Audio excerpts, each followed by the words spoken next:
Two distilleries, both alike in dignity, in fair Isla, where we lay our scene. A scene of love, betrayal, and death unfolds before us. Laphroaig and Lagavulin are probably two of the most famous names in the world of whisky. Laphroaig was officially founded in 1815, Lagavulin in 1816, and they are in fact rather close together. In fact, they're about 1 mile away from each other.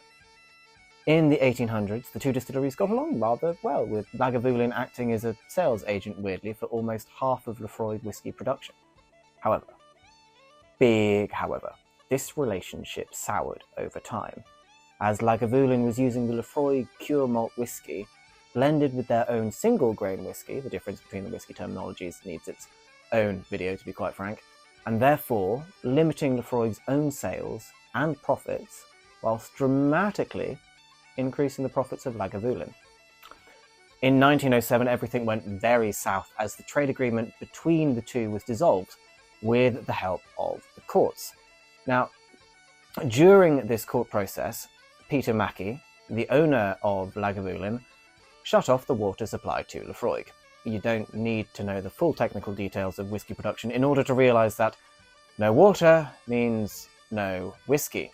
This started a 6-year water feud that ended with the death of one of the owners of Laphroaig, who fell into a vat of partially made whisky and drowned.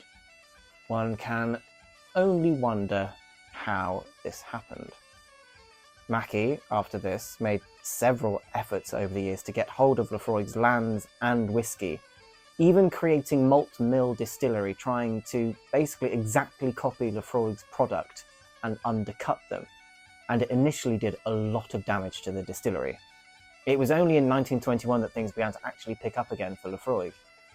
Now, Laphroaig stayed under the same family, under a man named Ian Hunter, until 1954, when he passed everything to his secretary, Bessie, which surprised more than a few, and it is thought that they may have shared more than just the secret to Laphroaig.